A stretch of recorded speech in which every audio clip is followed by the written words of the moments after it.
Recording in progress. Yeah, so thank you so much for coming. I would love to know about you. So if you can introduce Yeah, I can take 5 minutes and tell about myself. yourself. I like languages and traveling since I was a very young kid, and that's why I was interested in different languages. Being bilingual by birth, because I had two languages, Russian language and the local Kabardian language.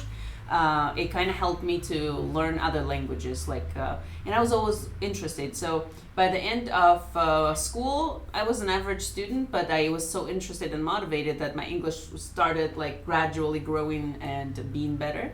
So then when I was in college, I found out that my cousin, she actually traveled to the States by work and travel. And I'm like, what? You could do that? So I started preparing myself, and after a couple of years, I went to the USA using this work and travel program a couple of times, 2 years in a row. And I just like kept communicating with Americans and all the foreigners I could find in the nearest location. My education, like formal education, was in economy. I have two diplomas of college and university in economy and accounting, but I kept practicing English and learning English. So by 20 years, I could speak rather fluently. So when we went to the States, I immediately adapted and had no problem with that period of getting acquainted with different accents and everything. So in America, it's been like a very fruitful time. So I could travel and communicate and have people. So since then, I started having people all over the world from all countries. So by 22, when I started, I finished, I graduated from university and started working. And there I realized that people actually valued my skill of speaking. And they said, oh, you should do English, because everybody needed English at that time. And gradually I started moving from my typical work to teaching English. So over time, people just kept coming and coming, and now I'm for 8 years I've been teaching full time. So since 2014, I've been teaching mostly adults and teenagers, because it's like, for me, it's a clear play, and also it's more interesting because they have more of a challenging things. I don't formally teach at school. I'm just a tutor, I would say, but still. It's been a very interesting journey, and I'm thinking about I think it's time to move somewhere else, like some next level. So like a year and a half ago, I started my VR talk show that you probably could see somewhere if you get in Altspace once in a while. It's a weekly talk show called Theory of Everything. Yeah, I think I saw. I think I saw that. Yeah. In VR, I have gray hair, as people think that I'm older than I am. So I keep that stereotype. So yeah, and that was another challenge for my language and philosophical the topics and discussions that I wanted to have with people. So it's like a nice project that helped me to practice different skills, not only speaking but also hosting and having sometimes when you have to manage some situations with trolls and everything, it teaches you a lot. And it's been a very, very interesting journey, and I really enjoyed it a lot. So I thought about uniting English and technology that I'm interested in. I've studied artificial intelligence for some time, but realized it's too complex and it's developing so quickly that over some time it's going to be useless. Whatever you do manually is going to be replaced by the algorithm that we see today.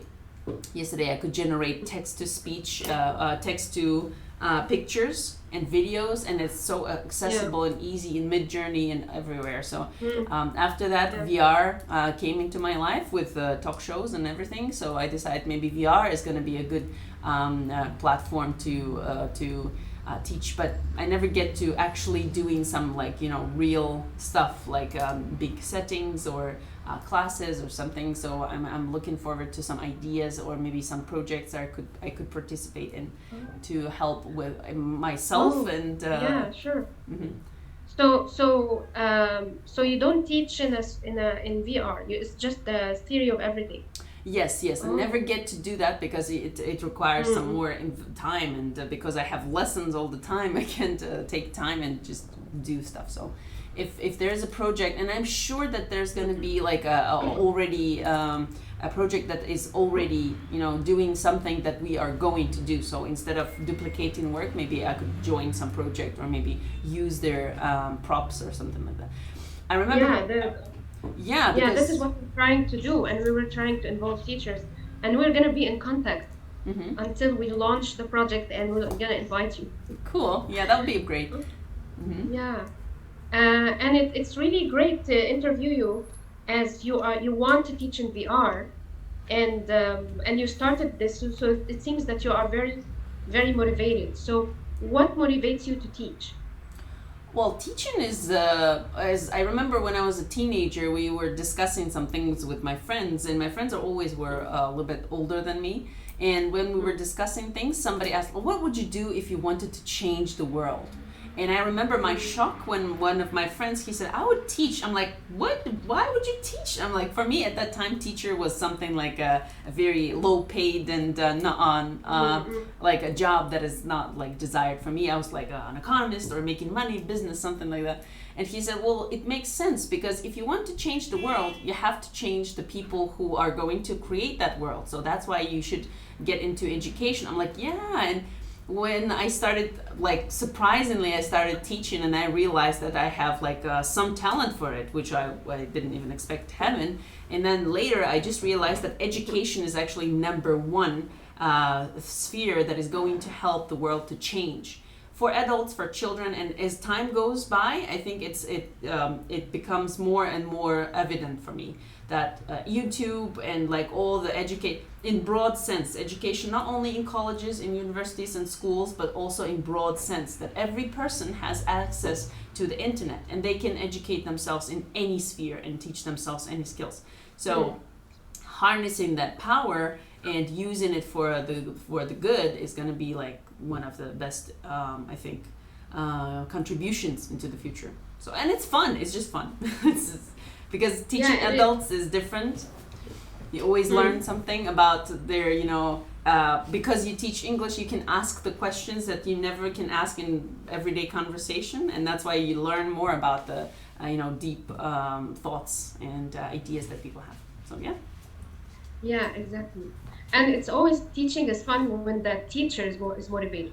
Yeah. And why would you not be motivated? Well, being a tutor actually gives me a lot of, leverage there, because people who come to me, they're pre-selected because they are always, they come to me if they're interested in my personality, and I kind of get those people who are interesting to me. That's why it's going to be very fun to learn more. And I have people in all kinds of professions, mostly the professions that I would always want to be in, the medical workers, oncologists, rheumatologists, and endocrinologists. It's just fun to understand what they know from their perspective. They can share their knowledge through language, so it's like a mutual exchange. So it's just fun.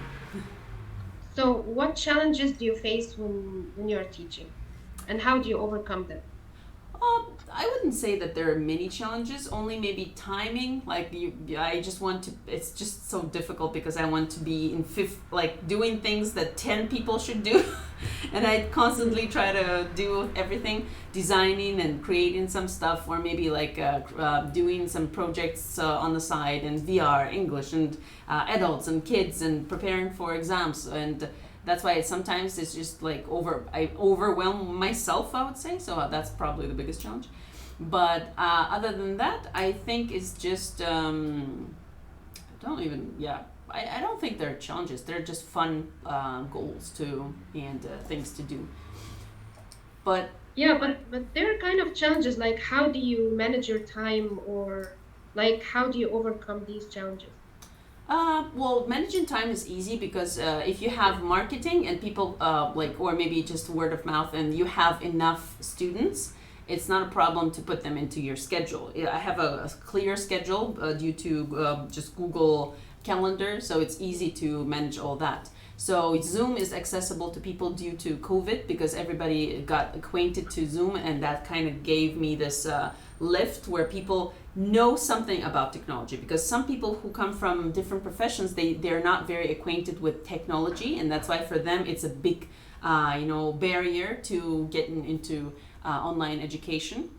So they prefer traditional face-to-face lessons. So sometimes, but it's not a challenge for me, it's more for them. So I always try to give clear instructions, and teaching is teaching. So I always try to share knowledge on anything I know, and science or technology is my sphere of interest. That's why I can easily explain them step by step how to get into this world and get access to all the information that they can.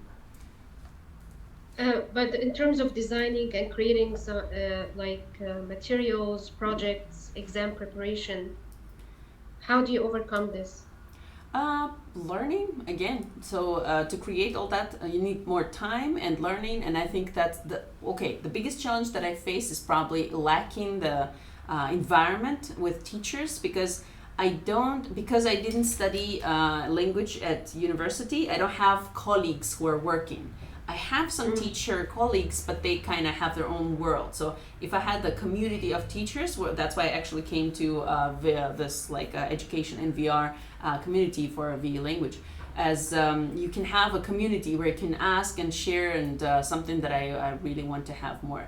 Because when you see some other examples where people create cool materials and cool techniques, it always encourages, and you can always share and have as you said, different puzzles and exchange them and create different pictures. So yeah, having that community of teachers would be probably amazing. And that's the biggest challenge for now, maybe. And having some team who's helping. I think gradually I'm gonna get to that. So people who are gonna probably help with creating materials, or making up stories, for example, and creating interesting narratives, not only using standard books, but creating our own up-to-date materials. Fun stories to read, and then interesting articles to share, and some interesting challenges and games. So yeah, that's gonna require more help. Yeah, that's great. Which of your teaching methods do you think have been the most effective? Conversational method. I think, in my opinion, I think the methods that I use are more closer to dogme method. It's based on every student, so it's easy for individual work, because I just based on the personality of a person I teach. I just get some different materials and topics that are relevant to his or her world, and that's why it kind of helps but it's not planned. I don't have prepared materials like books or something, so sometimes it's a plus, sometimes it's a disadvantage. So that's one of the challenges, I think, there. And I think that's it. And so when it comes to your teaching methods, which would you think you need to improve? I think I need to get those 4 boxes of table games that I used to use in my real life classes into VR format. For example, I used to have this, I don't know if you know this, a round game with cards that is called Spot It. I think I presented it to my friend, but maybe I can get a box to show you. So there are different cards with pictures of different things. You can Google and easily find it if you see. Spot It. Yeah. So it's a very good thing when you come to the class with the group and you feel like people are not very energetic at that day. Maybe they're, a gloomy weather or some bad times or anything. Sometimes the level of energy in the group is not that high as I wanted. So I can easily pull out that game and say, hey, let's start a class with 10-minute game or something. And it's very fast. It has a short lifespan. It's very fun. And people get energized very quickly because of that. So it's language practice and gaming at the same time. So I don't have a chance to do that in my online classes, which I really miss. Also, there are people like touching things and holding cards and something like that. There's another nice game that I used to use that is called Solarium. It's a very rare game. I think it was in a community of my friends who actually left many years ago. They were missionaries or something like that. And they're just different abstract pictures. that have like, you know, you can interpret them in a different way. They're more of a like artistic photographs, and you put them on the table. There are like maybe 100 of them or something, and you tell your students to choose 3 pictures that represent, for example, their past or something. You can change the questions and somehow give a dynamic to the game. So that way, it's more of a you know, self develop, like self. It kind of helps people to understand what what they are thinking about and what their true thoughts and ideas or dreams are. So it's fun. Later, many years later, I realized that in psychology they use a very similar set of cards that is called metaphoric cards or something like that. So that technique is pretty much the same applied to language learning. So you take a card and try to explain what's in it, what you saw in it, and like it's like a Rorschach's test. So there are many games that can be applied. Not all of them are applied to linguistic part. Sometimes there are a very short list of games that I use just for warm up or for fun, especially if I have like some younger students. But mostly I try to adapt the games that I just like to language practice. Yeah. Yeah, I was writing a paper on using AI art like Midjourney and DALL-E 2, and I was using the conceptual metaphor theory.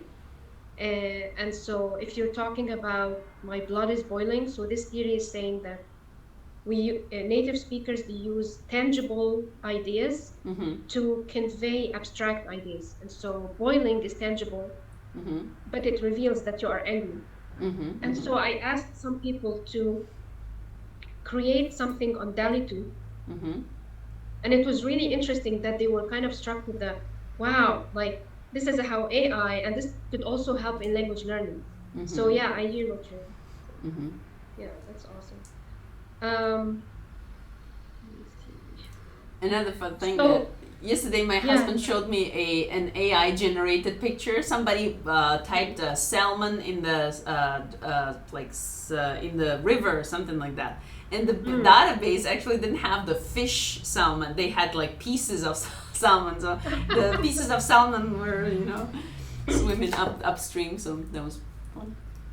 Yeah, it depends on the algorithm. Yeah. And the pictures that were fed into the machine learning. Exactly. So you mentioned that you teach people from all walks of life. So what are some goals that your students have for learning a language? There is a range from personal reasons, like just for self-development, because Russian speakers, they're trapped inside the Russian reality and information bubble, because the Cyrillic and the Latin is different, and that's why everybody's just well acquainted with English alphabet, like Latin alphabet and everything, but they don't have a full ability to perceive information from all over the world. And that's why it's always a sign of a developed person, like an educated person, to speak some language other than Russian. So of course everybody have this pressure that I want to know English, because when I travel I feel that I'm not smart enough, that I'm like a little bit awkward when I'm traveling. So that's a personal motivation. Lately, with the recent events, of course people have more of a practical application too. They say, I need English to relocate to another country, to go to live in some English speaking or any other country, just to have a clear communication.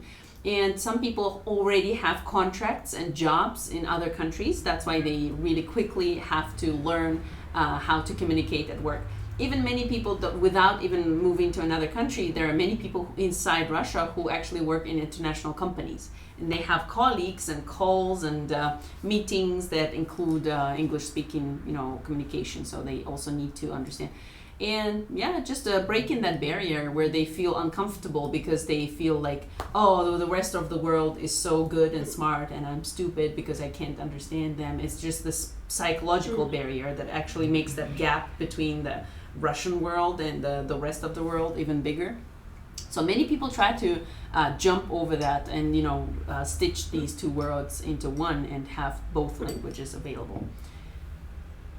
Oh, interesting. So what's the important skill for your students that they want to learn? If you talk about linguistic skills, of course, speaking, because we had a lot of practice with writing, translation, and reading at school, and mostly the like 90% of practice that people had at school, they're based on reading and writing, and there's very little practice of speaking, and this is actually what you need most of all, and that's why always when they come, that's why I chose this niche, because it's very demanded. That's why I teach speaking skills mostly. Excellent. Yeah. So how do they learn best? Like, what motivates them? It's just what I use and what works for me. I can't say for everybody, but it's like informal, atmosphere, good atmosphere where people, they come with the psychological barrier. That's why when you have this, informal approach, and when you don't have this, subordinates that they used to have at school, it kind of helps them to change their perception of the language and break the barrier, and understand that communication is key. It's not about the skill. I always tell them it's not an academic science. You didn't come to linguistic university to learn it. It's a skill. It's like pottery. You have to make pots to make good pots later, and that's the same. You have to experiment and try and speak, and then later on your skill is gonna get better. So yeah, that switch actually helps. And what challenges do they have when learning the language? Yeah, it's just the difference between languages and thinking methods. Sometimes, especially with adult students, because children, they take everything as if it's true, and the problem is that you have to repeat that over and over again, because kids forget things very fast, because their world is much faster than adults' world. But with adults, because they have something to lean on, it's difficult for them to step away, out of their comfort zone, and they always find it puzzling why English has such a strange logic, unlike Russian ones, Russian language. That's why. And another problem probably is that Russian is the Russian language inside the country, and I think outside of the country too, is considered a very rich language with many meanings, and that's why people are not very emotional. They have like zero emotions, but when they speak, they have very rich, intonations and things in their meanings that they convey. And that's why when they speak English, it's too easy for them. It's difficult to accept that everything is just easy. You don't have to go to too of a difficult reality.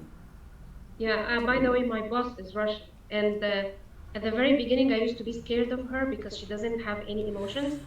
But then, the more time we work together, I feel like she's very kind. So she's just like, this is her style.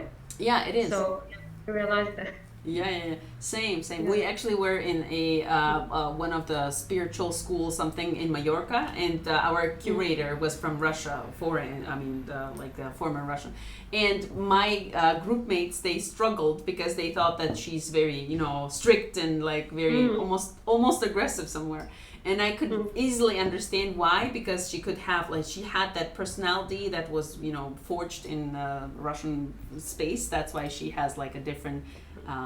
But mostly Russians are they're kind, but they need time to because in the beginning they're like trying to protect themselves from.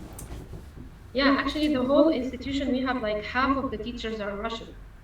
So yeah, they are really very kind, and even IT, because the boss is Ukrainian, and the employees are half of them are Russian.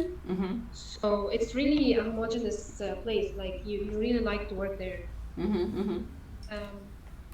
So I just thought of a question, although this is not like a lot like in the order that we've put, but would it be easy for you if you started teaching in VR and there's like a VR game, and we're also planning for open world, where probably we may have like tabletop games, for example, or creation tools for teachers. Like What would be the challenges? Like, would it be easy for you to ask your students to meet in VR instead of Zoom? I think I'm trying to do that right now as an experiment because, as I said, I was interested in VR, and I kept thinking about dragging my students into the world of VR. But for now, without space, it has it's like it has a high curve of entrance. That's why I still didn't have a chance to drag them in, because like only I recommended to like 20 or 30 people, and only a couple of them managed to get in because they have to, have a Microsoft account and then this account, that account. So it's difficult to get in. With spatial, it's easy to get in. So sometimes it's easier to get there. But I'm still, as I said, it's just a work in progress. But I definitely was going to do that. But in general, I would say that in my experience, it was not very easy to drag them in, because only like maybe 70% of them are not very technically advanced. They don't, for some people, even Zoom is like a new thing, and that's why they have to get adjusted. And only 30% of the students who are like IT specialists or some creative people like designers, they have access to this world and they work on the computer a lot. That's why for them it's much easier to get in. But still, as I said, like when you get there, there's still a problem with platforms. Like when you get into some platform, it's easier to get, but doesn't have too many, tools, or maybe the communication, the connection is not perfect. On another platform, you get in there, it's nice, but the graphics is not as engaging for them. They're like, the first moment they get into my VR headset, they're like, wow, it's so cool. Then after 10 minutes, they're like, oh, it's blurry, my eyes get tired, I don't get enough graphics. So there's an interesting step there. So, but I'm trying to get them into VR. Okay, I know you mentioned the games before, like tabletop games, but Mhm. have you ever asked your students to use digital games, for example, AR, mobile games? Um, With younger students, because I like games myself, and that's why it's very easy for me to get to to the point when some new students come to me, especially like younger boys, because for them it's because their parents don't understand why they play games. It's just it's a useless loss of time and stuff like that. They get used to this, to keeping this to themselves. But when I get them into my classes, I ask them, what kind of games do you play? Oh, do you have this? Do you have that? And then because I know what I'm talking about, and I can have a dialogue with them in conversation, they open up and they share their ideas. And many, like 90% of the kids who play computer games of any kind, they have much faster learning curve, because they have exposure to English language and it's much more engaging. I know because I've played games myself, and I know how engaging it is, because it's not a book that you just read. It's a functional need to know what they're saying, because you have to take and because they interact with objects all the time, they know what the ropes are, or sticks or something. Some of my students play, for example, Minecraft. It's a very creative game, and they need to understand what they're operating with, and that's why that learning is so much applied to their practice. That's why they need to know these words. That's why they learn things much faster than any other students. what are other examples of games? I mentioned Minecraft. Minecraft is one of the best examples. Some students in VR, they play Rec Room because they have some interaction there, I guess. In Outspace, there are not too many interactables. That's why there's not, like, you just talk to people. I've seen some subtitles, but it's still passive learning. For kids and for people who play games, they need interactivity to have things and other focus. This is actually what I use in my studies too. I ask questions to draw the focus from learning process to something more interesting, to something more engaging, something like their dreams, their ideas, their thoughts. And that's why when they try to share that information, they automatically learn. Because when you just focus on learning, sometimes people get, lose their interest or something. So when you play a game, there's always an element that is attracting your attention, and you should be focused on to to accomplish a goal or to achieve something, or break, build, anything like fight or shoot, and that's why you automatically remember everything you need. And the position also helps because you have stats in games, and it really helps because you see the words all the time, but coupled with pictures. So Yeah, I'm gonna share my screen. This is the mirror board.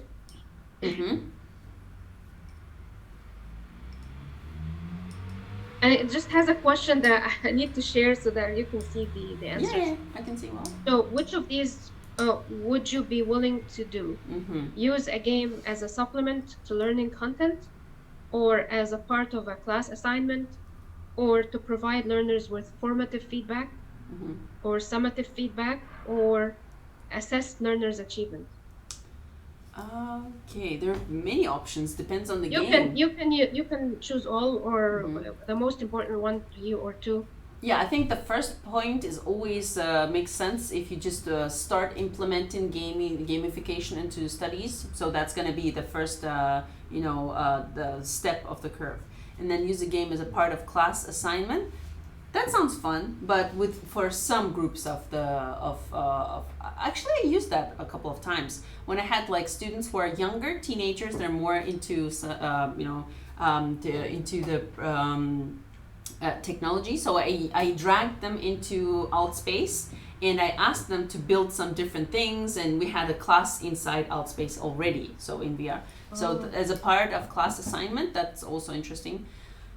For some students, building worlds, or maybe moving objects. Depends on the technologies and tools that you have in a game always. So I'm more of a tool-oriented approach that I take. Use a game to provide learners with formative feedback. What do you mean by formative feedback? So formative feedback is like when you give them quizzes, okay, and summative feedback is like final exam. Oh yeah, good idea. By the way, Altspace has quiz game format, so maybe I could use that. Yeah, good idea, definitely. Because you take the learning materials that they're used to, and then you take it into VR. So it's like another way to teach them how to get more used to the technology and being into the space. So the first and the third point actually are good, and they both help to integrate the person into the digital learning. Use a game to assess learners' achievement.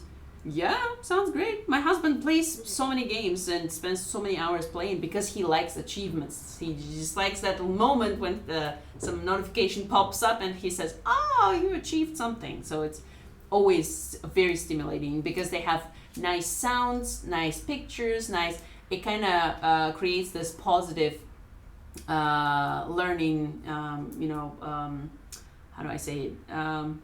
They just help their achievements to be more seen and as something I would say like a reflex or something. Hard to explain, but still good for learning, I think.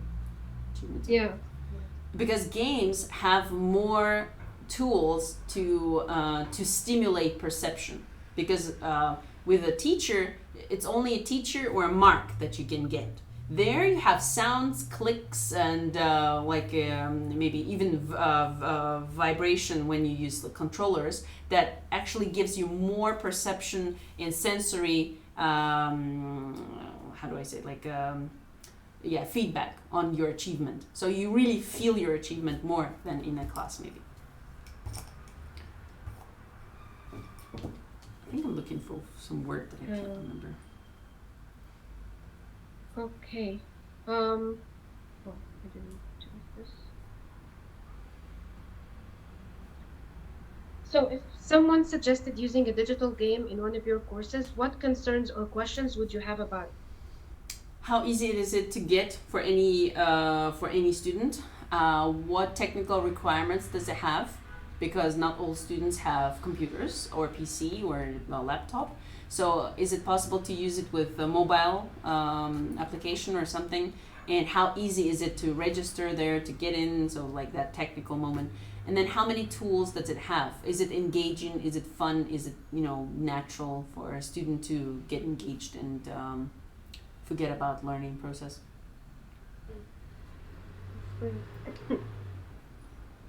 So I know that you mentioned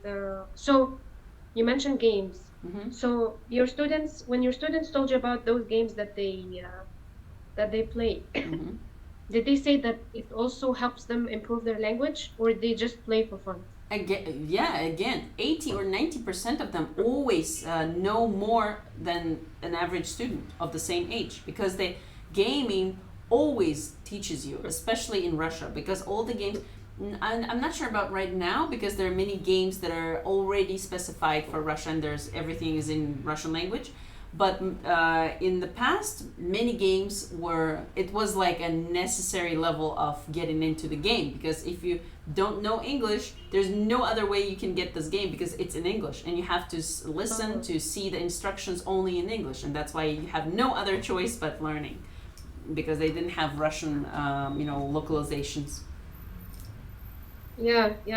I've seen that in Egypt. My sister was complaining that her son, he was like 6 years old, and he was playing games Mm-hmm. most of the time. And she said like he has to like study English. And I was like, what?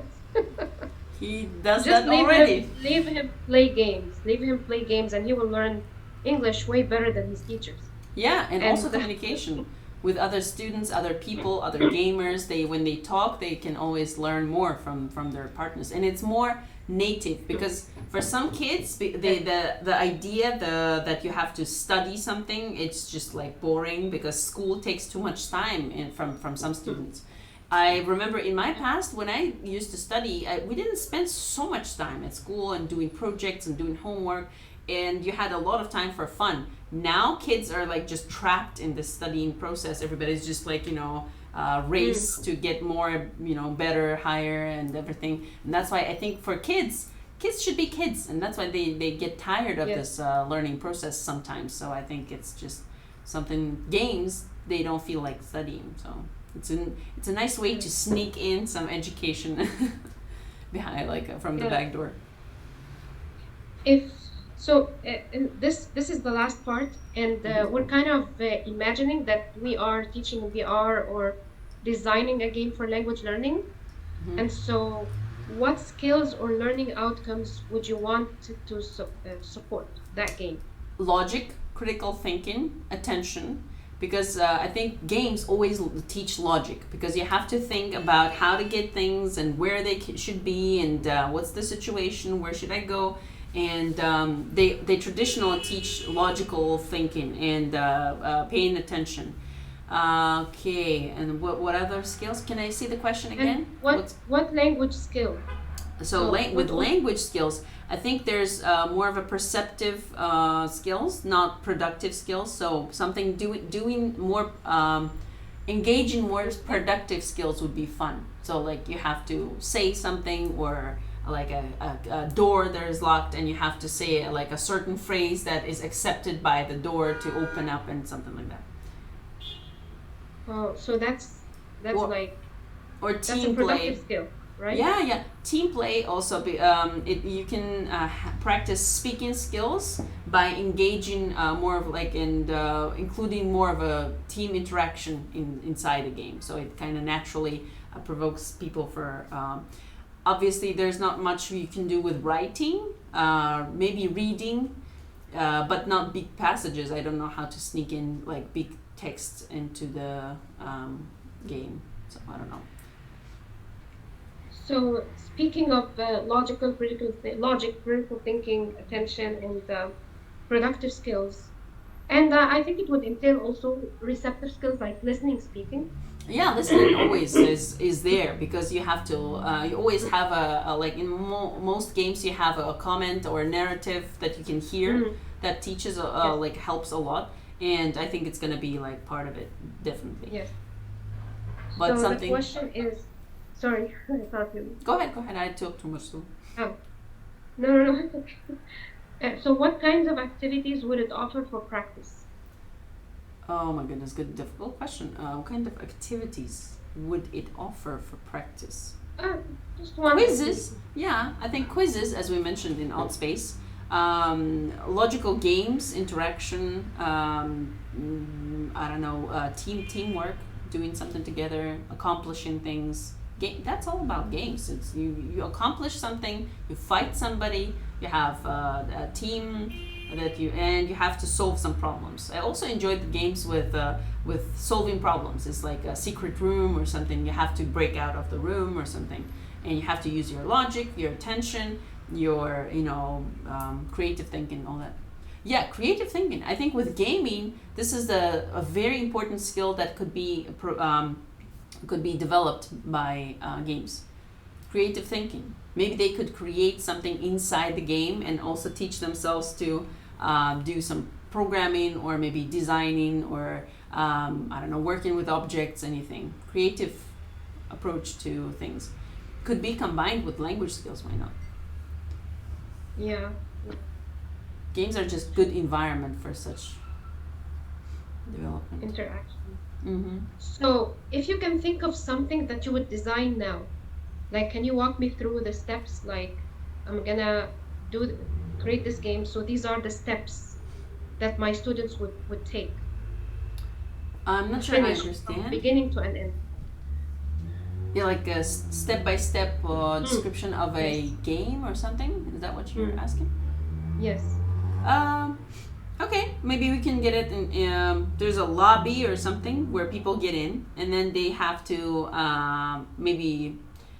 First of all, if you play, I like team games because it's fun and because it has some elements of team play and competitive skills. Competition Yes. gives a very good result. So in the beginning, I would come up with some fun way to separate people in the lobby into two teams. So depending on their characters or types or something, or maybe we could ask some words or something like that. I don't know. Maybe we can skip that and just divide them into teams. And then after that, they have to, I think it's going to be easier to design right now some games that have more of a study approach where they can maybe read some little passages and they could have a journey where they have to solve a puzzle, for example, right? Meaning what? Like there's a storyline where they have to get to the end and solve the problem and save the princess or whatever. Not the princess, but something more of a more advanced, something that is going to be engaging and fun for them. And to get there, they have to go over this like from step to step, where they have a step where they have to read a passage and then like a guess the puzzle, like where maybe solve the riddle or something like that. And then after that, they have to have like a period of activity, like running somewhere, fighting or building or something. And then they get to the next step where they get another hint or maybe another riddle, and then they solve it. So step by step, they get to to the result. For example, one of the recent examples that we played a game that is called It Takes Two. I think that's what It Takes Two. So it's a very good example because it has a simple curve for beginners, because it's a game designed for couples where there are like two characters. There's a storyline where there's a like husband and wife. They have a kid and they're fighting all the time and they want to divorce.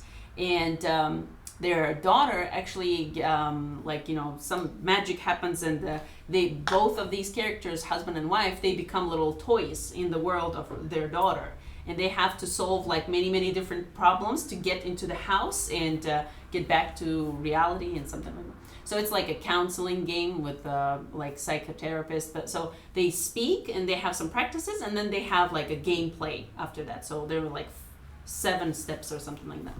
So it's fun, and it also builds their relationships or a general storyline. Sorry, I got too much into that. But It Takes Two is a good example of something that could be adapted for learning. Maybe different proportion of gaming and speaking storyline part, but still. Yeah, so I have a question for you because you're a gamer and you're also sitting on a gaming chair, right? Yeah, actually, yes. It's for teaching. My husband said, "Oh, gaming chairs are the best because I sit for a long time when I teach, so Yeah. my back doesn't like that too much." So Yeah, it's awesome. What game mechanics do you think work for second language learners? Like, what are the most prominent when your students talk about digital games? Mm-hmm. What game mechanics do they talk about more, or when they talk about it, what do you discern from the game mechanics that influence their gameplay?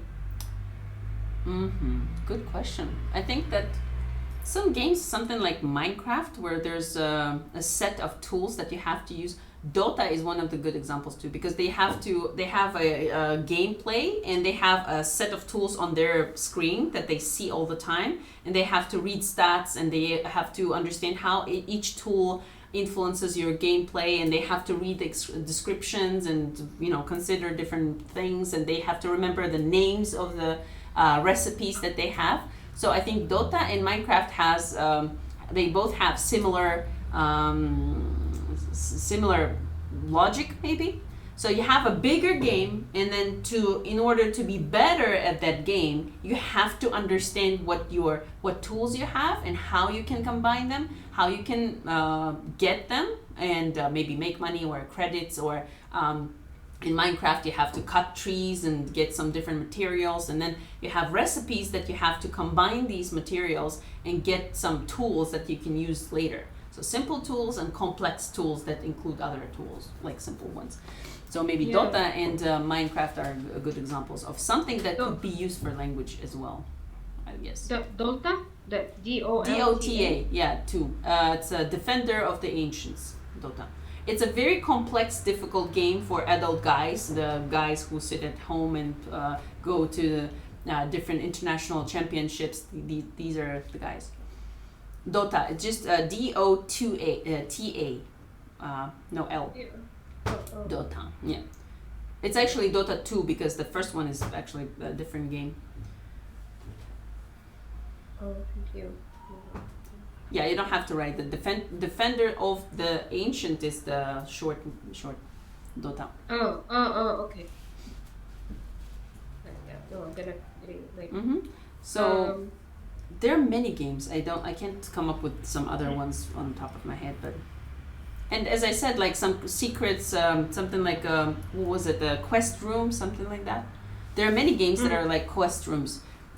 When you get inside the room and you have to move something or get something or to get out of the room. So maybe some Escape room yeah, games. escape room, something like. Yeah.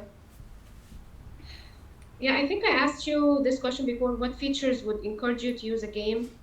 I think And nowadays, because there's so many games and people get used to them, I think achievements are one of the daily challenges, and achievements are some things that keep people coming back, like the customer retention, like gamers retention, because it kind of buys you. It's like going to school and getting marks when you come back and show your parents like, oh, I got AA here, then something to show off.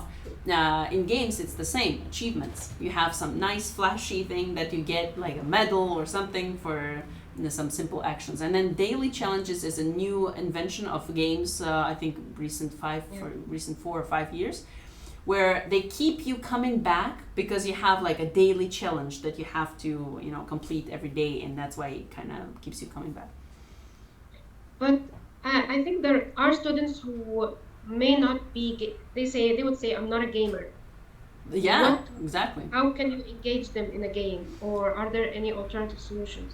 Yeah, this is a very important question. You have to, I think that's the number one question that I would consider when I form the groups.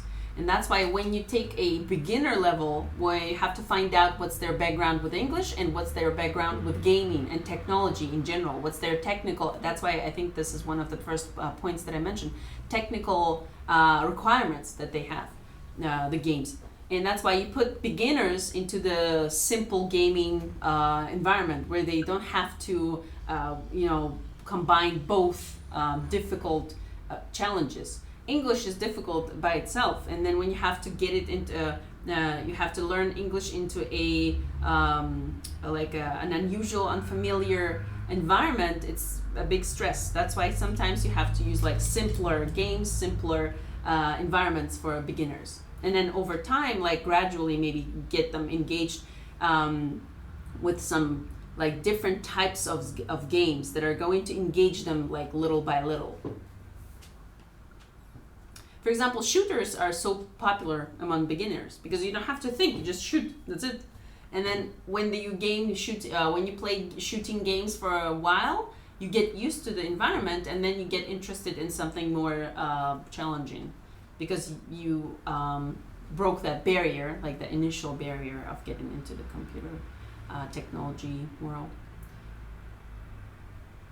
I don't know if it's possible to create one game that is going to be good for everybody with simple. Well, on the other hand, I can remember that every single game has a training period that helps you get into this environment easily. Oh, just move one left hand, and it's gonna be you achieve this movement.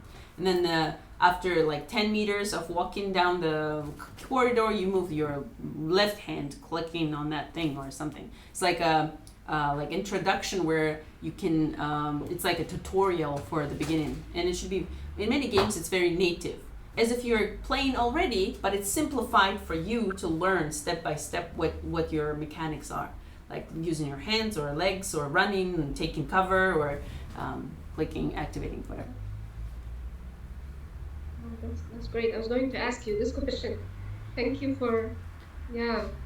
So shooting games, yeah, I feel like it's one of the easiest ones. There's no creation. Um, it's just easy, and also kids or adults, they will learn in the process.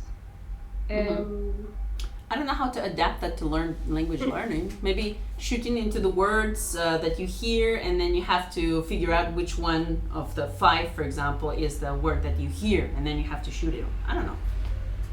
Difficult. Yeah. As I said, there are many different types of games. There are genres that you can get into, and some of them are just more of a talking game, and then another one is just shoot, don't ask questions, something. An RPG, somewhere you just like mine things and create, as a Minecraft, for example. You collect or resources. through the storyline, like reading like there is a story, there is a narrative. You have to rescue someone, and then you have to pick up these things, and you have to learn their names, stuff like that. So Yeah. It's gonna be much. I think it's gonna be very engaging for girls, because girls are more prone to learning stories and remembering people, names, and something like that. For boys, it's more of a doing things. So I don't know. Maybe it depends on. I think the storyline is going to be easier for girls to cope with, and more engaging. For boys, I don't know. It depends on their background. Sometimes boys with good background in gaming, they're difficult to impress. That's why they're like, oh, it's boring. It's another learning lesson or something. But it just depends on your target audience, who exactly is going to be engaged. So filtering them in the beginning maybe is going to help to optimize it. that's great. Yeah, I think you answered this question, but probably we can revisit. What Achievements? features would it have to keep learners motivated and engaged? Yeah, levels, achievements, some numbers that provoke them for continuing, daily challenges. This is what exactly, I think this is what works in any gaming industry, any application, in AR, VR, anything.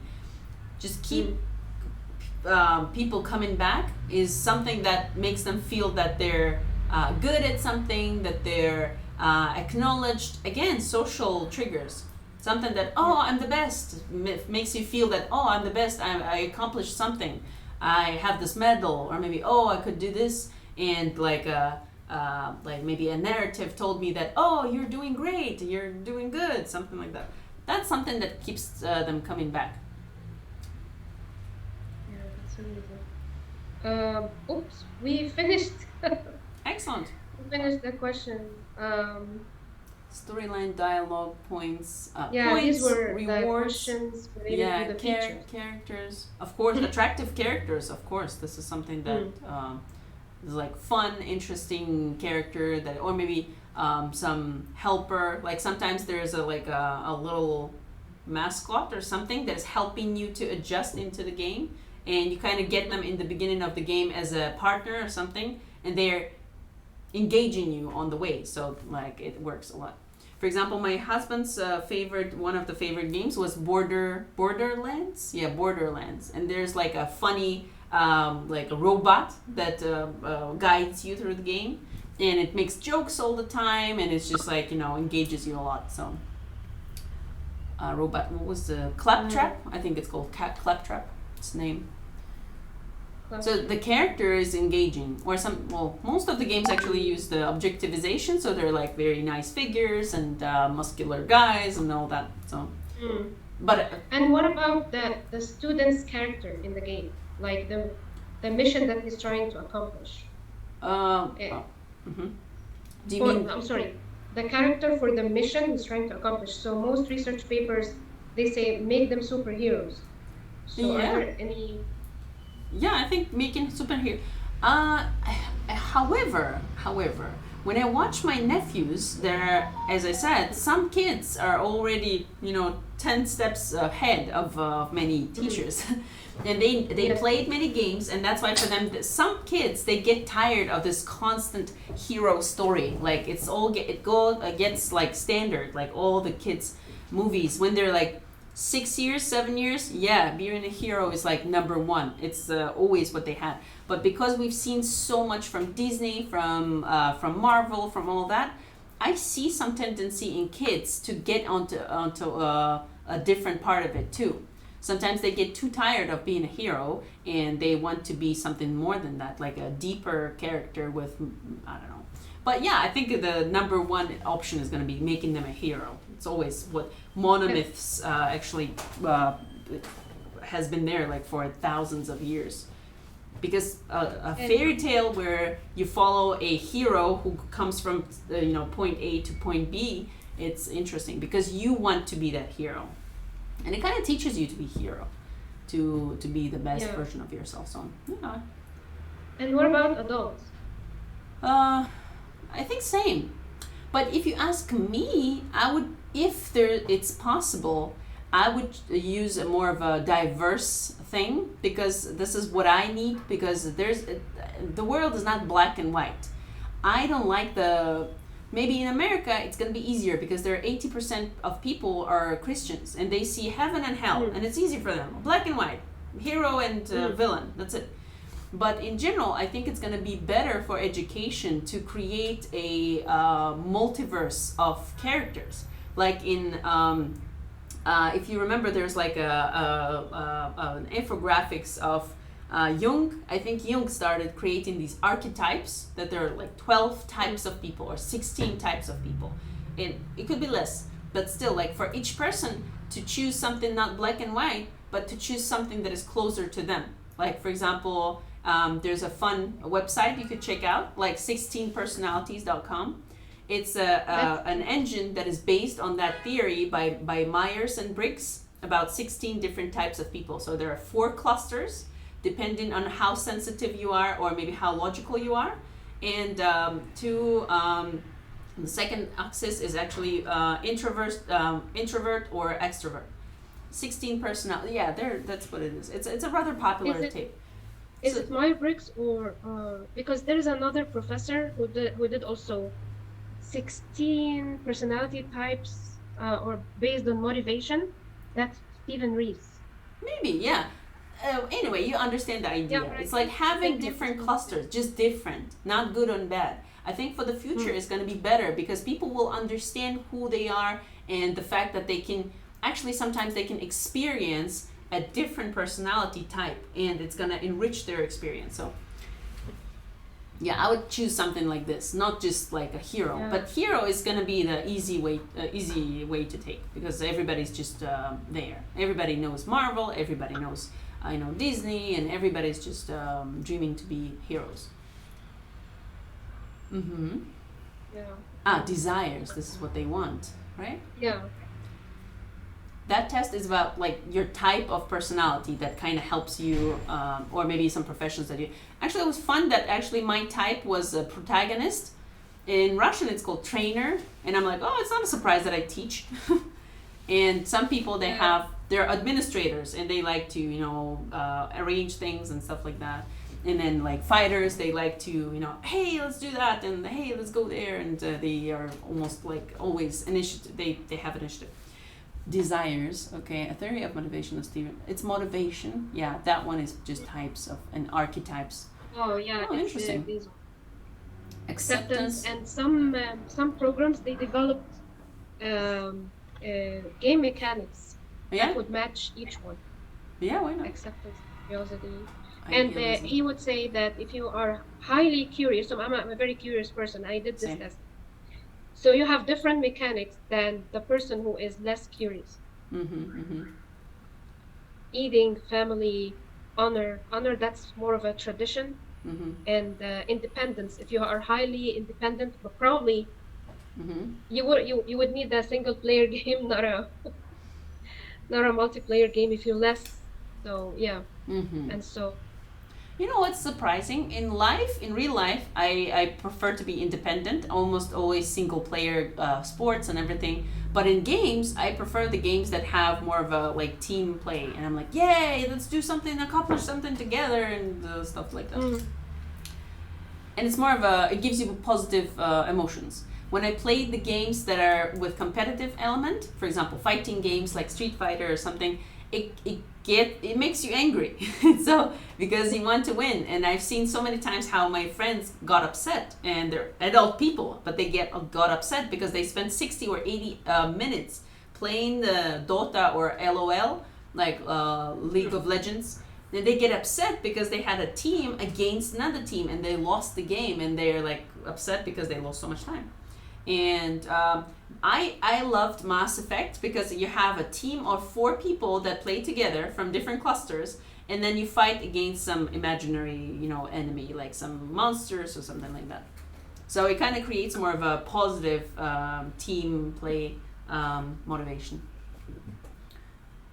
So That's again, great. for different types of people, some people are more motivated when they want to defeat somebody or maybe win, and some other people they just want to spend some good time and plant some trees and something more creative.